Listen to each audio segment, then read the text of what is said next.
ಪ್ರತಿಯೊಂದು ತಂದೆ ತಾಯಿಗೆ ನಂದು ಒಂದೇ ಒಂದು ರಿಕ್ವೆಸ್ಟು, ನಿಮ್ಮ ಮಗಳಿಗೆ ಮದುವೆ ಆಗೋಕ್ಕೆ ಗೌರ್ಮೆಂಟ್ ಜಾಬಲ್ಲಿರೋ ಹುಡುಗನೇ ಬೇಕು ಅಂತ ಏನಾದರೂ ನಿಮ್ಮ ತಲೆಯಲ್ಲಿದ್ದರೆ ಅದನ್ನು ಇವಾಗಲೇ ಕಿತ್ತು ಬಿಸಾಕಿ. ಯಾಕಂದರೆ ರೀಸೆಂಟಾಗಿ 3-4 ದಿನ ಹಿಂದೆ ಒಂದು ನ್ಯೂಸ್ ನೋಡಿದೆ ನಾನು.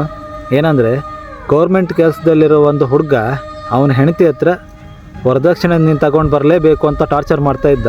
ಇವಾಗ ಆ ಹುಡುಗಿ ಸೂಸೈಡ್ ಮಾಡಿಕೊಂಡು ಸತ್ತೇ ಹೋದ್ಲು. ಇವಾಗ ಆ ಹುಡುಗಿ ತಂದೆ ತಾಯಿ ಆದವರು ಎಷ್ಟೇ ವರದಕ್ಷಿಣೆ ಕೊಡ್ತೀನೋ ಅಂತ ಹೇಳಿದ್ರು ಆ ಹುಡುಗಿ ಮತ್ತೆ ಬರಲ್ಲ. ಅದನ್ನು ನೀವು ಸ್ವಲ್ಪ ತಲೆಯಲ್ಲಿ ಇಟ್ಕೊಳ್ಳಿ. ಜೀವನದಲ್ಲಿ ಹಣನೇ ಮುಖ್ಯ ಅಲ್ಲ. ನಿಮ್ಮ ಮಗಳನ್ನು ಒಳ್ಳೆ ಗುಣ ಇರೋವಂಥ ವ್ಯಕ್ತಿ ಕೊಡಿ. ಯಾಕಂದರೆ ಹಣನ ಯಾವಾಗ ಬೇಕಾದರೂ ಸಂಪಾದನೆ ಮಾಡ್ಬೋದು, ಆದರೆ ಗುಣನ ಸಂಪಾದನೆ ಮಾಡೋಕ್ಕಾಗಲ್ಲ. ಇವಾಗ ಹುಡುಗಿ ತಂದೆ ತಾಯಿಯಾದವರು ಎಷ್ಟು ಕಷ್ಟಪಡ್ತಾ ಇರ್ತಾರೆ, ಎಷ್ಟು ಸಂಕಟ ಅನುಭವಿಸ್ತಾರೆ ಅಂತ ಅವ್ರಿಗೆ ಗೊತ್ತು, ಬಿಟ್ಟರೆ ನಮ್ಗೆ ಅರ್ಥ ಆಗಲ್ಲ. ಅಕಸ್ಮಾತ್ ಆ ನೋವು ನಿಮಗೆ ಬಂದರೆ ಆವಾಗ ನಿಮ್ಗೆ ಅರ್ಥ ಆಗುತ್ತೆ. ನೀವು ಡೈಲಿ ಟಿ ವಿಯಲ್ಲಿ ನ್ಯೂಸಲ್ಲಿ ನೋಡ್ತಾ ಇರ್ತೀರ, ನಿಮಗೆ ಪದೇ ಪದೇ ಹೇಳೋ ಅವಶ್ಯಕತೆ ಇಲ್ಲ ಅನಿಸುತ್ತೆ.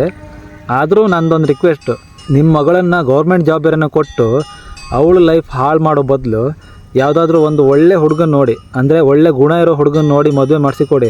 ಅವನು ಅವಳನ್ನು ಚೆನ್ನಾಗಿ ನೋಡ್ಕೊಳ್ತಾನೆ.